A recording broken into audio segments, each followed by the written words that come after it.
guys, Felix here. I know it's been a long time since the last video. I actually think it's been a year. That's my apologies on that, but as you can see, a lot has happened since the last time you've seen this truck. And she starts, she runs, and she actually drives really, really good. She's been up and running for the past 4 to 5 months now, and she's been getting a lot of miles on her, and I've been loving every bit of it. This video is going to be like an overview video of pretty much what I've done, catching you guys up. What you guys kind of, I think the last part was just me trying to figure out the wiring, so there's a lot to catch you guys up on. But before we get into it, I want to take you guys for a drive.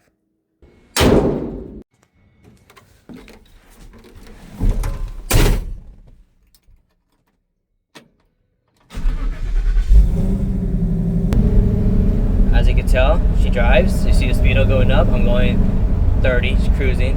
You can see the RPMs actually works. Temperature gauge doesn't work. But yeah, I wasn't lying, guys. She drives. Oh my goodness. And obviously, the brakes work as well. Oy. Let this car pass real quick and we'll do a little pull here and see if I can control my camera.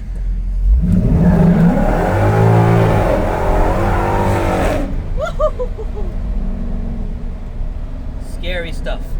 Could not get traction at all. Woo! Okay, well, where do we start? Well, we're working on the wiring here, so let's explain what's going on here, I guess. Battery. Got my main fuse box from the main body harness. Computer, PCM. You got transmission, body, and the engine harness. I don't remember if that's the correct order, but that's what's over there. What else is going on in this corner is this VaporWorks controller. So basically that is controlling the fuel system. So underneath this here, let's see, I can pop it off for you guys. Well, the fuel pressure is supposed to be at 58 is what I got on the forums, and that's where she's liking it right now. So you can put that on there, just leave it on there for now. 58 PSI. So I have it set to that. The way this controller works, it basically has a couple different sensors. So it has a sensor going right next to the fuel tank in the back. Wait for the car to pass. It has a sensor next to the fuel tank. It has a sensor over here in the corner getting the air reading. See if I can do that right there. And then basically that tube runs into my air intake on the bottom end. And using all the computer stuff, I guess, where it's set, it adjusts the amount of PSI that I need as I'm getting more throttle. So more air goes in. Okay, it's basically a wide open throttle. It needs to send more fuel, and that computer adjusts it. So it's a little bit smarter now. It takes one line, no return line. And yeah, I originally was going to mount it over here because I wanted to hide everything behind the computer. It fit and everything, but it didn't give me the ability to adjust the there's a set screw inside. It doesn't give me the ability to set the PSI because I couldn't get here behind this battery without taking the battery off and doing all other stuff. So it was more of a pain in the butt to try to hide it than actually leaving it there. And this build is kind of a functional build. I want to be able to access everything, so that's why I decided to put it there. All right, now let's go ahead, since we're going over fuel, let's go explain the fuel tank situation. Okay, since we're talking about the jerry can and we're going over fuel, let's explain what the jerry can is. This is my new filler neck. Just pop this open, put it in there, goes right to the tank. I still have the original one, but it's just a dummy one. This is what I got here, you can see. If you recognize this off a different truck, this is off of 49 F1. My dad's actually. He got rid of his circle for his truck, which I can show you guys that truck later, because that truck is, it's crazy. That truck is way better than this one. But yeah, so he gave me this one. I put it in here. It locks and everything, but there's nothing here. It's just no tank in the cab anymore. The tank is now right there. And I'll show you guys some videos and stuff like that right now of me installing that and going through the headaches of what was going on with that. So I'm working on the fuel tank here real quick. I'm going to go ahead and pre-place the pump in here. With that Fender Garage, I got the sending unit, the fuel tank, and I guess an O-ring gasket. I'm not too sure exactly how it sits in here yet. I'm going to take this cover off here, and just for shipping, I'm going to set it in here and kind of see where exactly needs to stay. I'm not sure how this thing bolts in yet. I know for factory they have like a snap ring in there, but I don't see the snap ring. I don't see where the grooves line up here yet. So I'm gonna take this cover off and see exactly how it works. Alright, so I kind of took the cover off and kind of self-explanatory figure out how to do this. So the O-ring you put on first. It goes right here in this groove. Put it in there.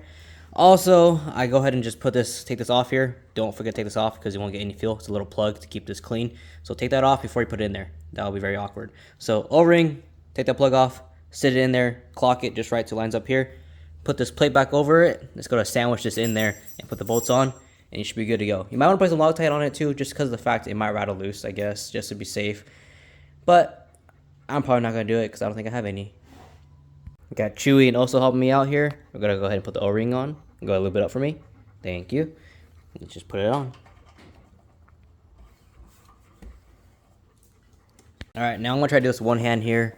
So what I realized, you got to cockeye it real quick, slide it in. So the sending unit, bleeder valve, whatever, the pickup tube, and it slides right on in. So this little groove has to line up right here, and you kind of have to push it down once you get it in there, because I guess, oh, well, maybe not that aggressively, but there it is. And just perfect. So you want it to line right up in that groove right there. And that cover plate goes on it with those bolts, and you should be good to go. Leave it. Spit it out. Oof. Spit. Good boy. Good boy. Come here. Leave it alone. Good boy. Come here. Nope. It's already out.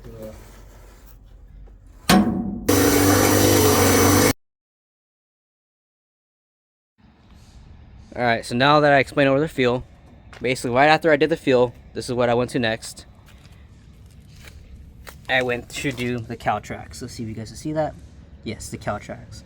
I didn't have to redo all the bushings for my leaf springs and stuff. I'll show you guys that right now. I did that with my sister. And it was pretty fun. We had a good time, got it all done. The cow tracks were a little bit of a pain in the butt to put on, but we got them on. I also did the rear end. So we rebuilt the rear end. This thing has 370 gears with a true track in it, so it's able to handle it. I still kept, I think it's a 28 spline shafts, which is a little risky because if I put different tires on it and shear the hooks, I'm pretty sure they'll snap. Hopefully they don't. I still have drum brakes in the back, but in the front I went with the 6-piston Willwoods, and that pretty much is what all my stopping power is. Actually, is pretty much that. I do have a booster here for power brakes. Got the Willwood set up here, proportioning valve and everything. Did custom brake lines. Okay, that was the first time doing brake lines, so that was a pain in the butt too. Kept getting leaks. Couldn't figure out how to get the correct flares and all that stuff what comes with brake lines, but we eventually figured it out. Got that all done. And a little bit disappointed with the Willwood 6-pistons. They say they clear the 15-inch rims, and description everything says clears. It does not clear, so I had to grind down the calipers a little bit up front to make them clear, because I want to keep the stock rim size and everything like that. So I'm not sure what happened there with the mishap, but it says they clear. They do not, so do not listen to that. But yeah, so that's the brakes. Alright, now that this thing actually starts, I can start working on the power steering and brakes and so on, and getting things ready so I can actually take it for its first drive. Unfortunately, I had a power steering setup that I worked on using a Volvo power steering pump and a remote switch inside the cab to adjust how stiff I want it. It didn't go too well. So I had the remote reservoir here going down underneath the fender, which is where the pump is. I'll show right now. I have these lines coming out which covered the holes that were already previously drilled by the previous owner, and go to the pump. So I thought, perfect, cool, clean setup here. 2 lines coming out, nothing attached to the Coyote, its own independent system with a power switch going inside the cab to adjust how stiff I want it. Perfect, that's pretty cool. Didn't know I could even do that. But unfortunately, yeah, I had to make a custom bracket down here, and it got pretty kind of complicated. So I made a custom bracket, attached this to like the fender bolts and everything. Didn't have to really drill too much. They got the 2 lines here, a lot of different fittings. It's not leaking, thankfully. But when I went to go start it and bleed it and pretty much get the air out of the system, make sure everything's good, for some reason the pump just shut off and it would not kick back on. I tried to check the fuses were good, used the right fuses. Got basically 2 lines going to the power, to the ground, and then inside the cab to give it when the ignition turns on, it gives it power. The switch kicks on, it lights up and everything, but it still won't kick back on. Unfortunately, I could keep messing with it. I probably could figure it out, but I wasn't really satisfied with the system overall, and it wasn't on. It just made a bigger mess inside the cab, more wires and so on. So I just decided to go a completely different route. I know I probably had this in there for like a year now, and just didn't even get to really see this potential of it. But this is what I went with instead.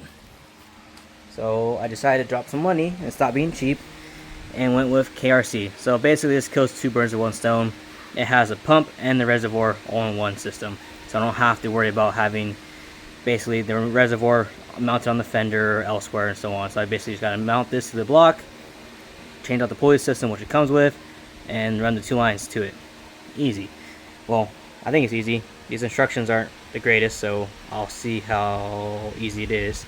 But this bracket mounts to the block on the passenger side. You gotta take the pulley off and replace it with that one. It works for a 3-bolt water pump and a 4-bolt water pump, if I remember correctly. And it comes with the belt and all the hardware. The only thing it doesn't come with is the lines and the fittings and stuff, because usually that's different for everybody's application, so it makes sense for it not to come with that stuff. But yeah, so there is 3 bolts I gotta take off on the block first. One goes to the water pump, I think. Well, so there's a bolt. Oh, let's see if it focuses. Bolt right there. There's a bolt down there that goes to the water pump, I think, from what I see. And then another bolt right there. Those are the 3 bolts I gotta remove and then put that bracket on. So I'll be right back when I get that on, and I'll show you guys what it looks like on the block. I also might have to really figure out what I want to do with these wires, because I had this tucked up in there, that hole right there, and it looked pretty clean, but now I have a whole power steering pump system here, so it might need to be relocated somehow, but we will see. Okay, so I kind of have it mocked up here. The wire loom looks like it is going to be in the way, so I might have to put it behind the pump. I mean above the pump instead of behind the pump like I wanted. We'll see how it looks afterwards. But I was able to get this bolt, focus. I was able to get this bolt in and that bolt in down there. But the bolt down here by the water pump, I am going to have to take off the pulley first before I get that bolt bolted in, because it interferes with it. So I'm going to take these 4 bolts off of here with a 10mm bolt, and then over here in the tensioner with, I think it's a 15mm bolt. So I'll loosen them first, then I'll mess with the tensioner, get the belt off, and swap it out.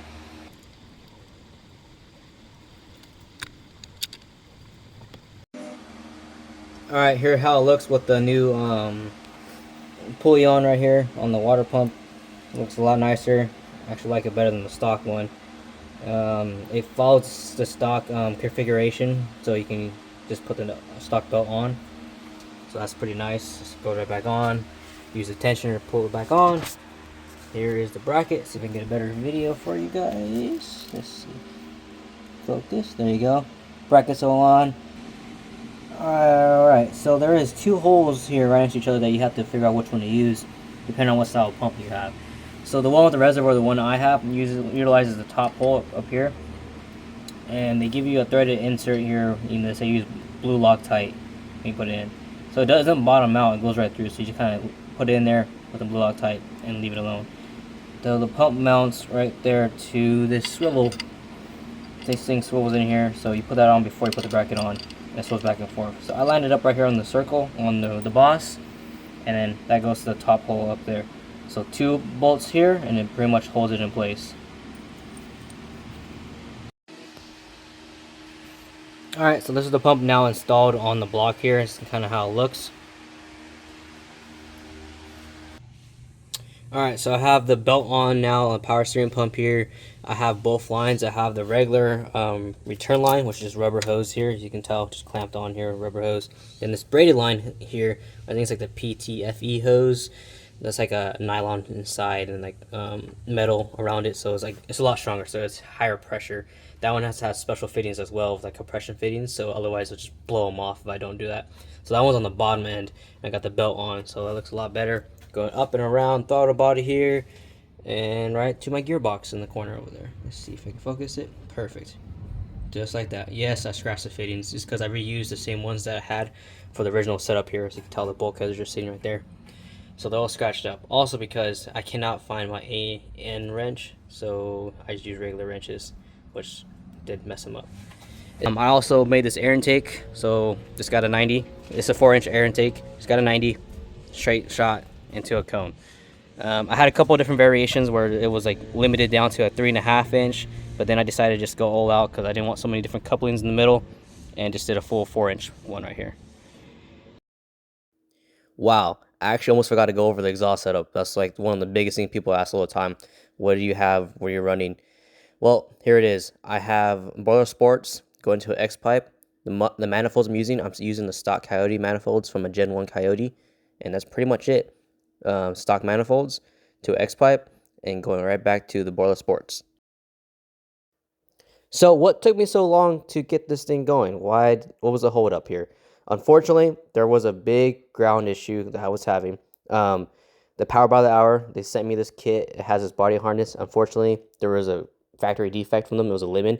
I had to depin a couple grounds and repin a couple things, and I had no idea. I didn't think anything was wrong with it. So that took me the longest thing, just trying to figure that out, communicating with them, going back and forth. And that was pretty much the biggest hiccup, unfortunately, with the project here. That's mainly why it took me so long to get a video out. It couldn't start. I had nothing to show for it, so I kind of just put it on the back burner. I was working, and I was getting pretty frustrated to the point where I almost gave up on the damn thing because I couldn't get it to start. Well, there you have it, guys. Here is Old Blue. My apologies for making you guys wait so long for an update video. That was terrible on my end. But what's next for this truck is, got to put the front sway bar on. I got to finish the AC. Got to redo the whole interior still. There's still a lot to get done here. Also, I didn't even bring this up yet. This truck is not even tuned yet, so it's not even the full power that it can actually have. Like, it's not to its full potential yet. So that's kind of crazy thinking about because it already doesn't hook, and it can have more power. That's just scary. But anyways, if you guys have any questions, guys, of what I've pretty much, if I didn't go over something, you guys wanting me to go more in detail on something, let me know down in the comments. I'll try my best to answer them either in the comments or with the new video. But stay tuned, more stuff to come, more projects, and I have a little surprise for you guys at the end here. Anyways, Felix out. Huh. Is this another Coyote swap? Interesting, interesting. There's Old Blue there. If you guys thought Blue was loud, wait till you guys hear this one.